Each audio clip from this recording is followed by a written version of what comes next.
స్థాయి నుంచే వాళ్ళ యొక్క లక్ష్యాన్ని ఏర్పరచుకున్నటువంటి వాళ్ళు ఉంటారు. సరే, అందరికీ కష్టాలు ఉంటాయి.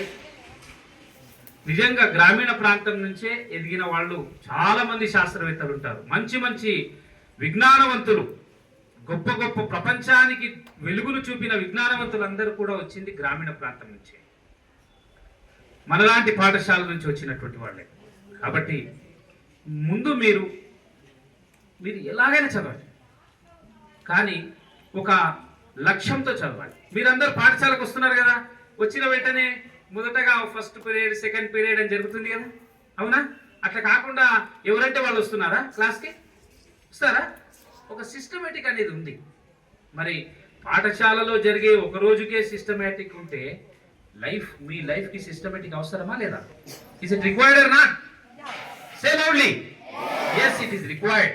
మరి దాన్ని మనం ఏ విధంగా నిర్ణయించుకోవాలి, మనం ఏ విధంగా నిర్ధారించుకోవాలి? మరి దానికి మనం కొన్ని ప్రణాళికలు వేసుకోవాలి.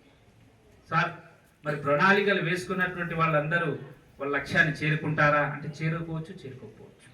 మనం ప్రణాళిక అంటే ఒక టైం టేబుల్ వేసుకున్నారు. మీరు ఇప్పుడు స్కూల్లో మీ యొక్క ప్రిన్సిపల్, హెడ్ మాస్టర్ సార్ ఒక టైం టేబుల్ వేస్తారు. వేసినటువంటి టైం టేబుల్ అందరు పాటిస్తున్నారు.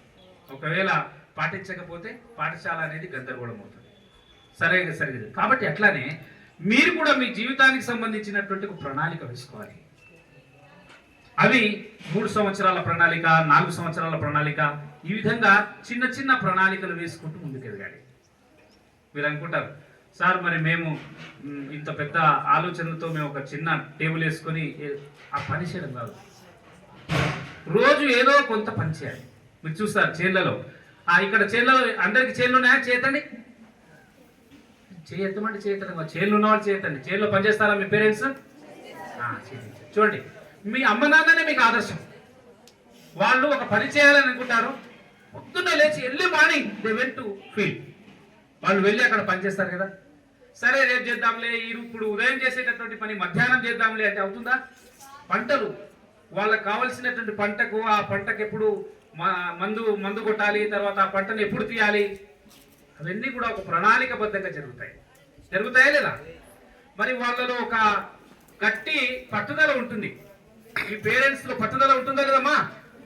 చెప్పండి. ఉంటుంది కాబట్టి వాళ్ళు చేనికి ఎర్లీ మార్నింగ్ వెళ్ళడము, తర్వాత వాళ్ళ పని అయ్యి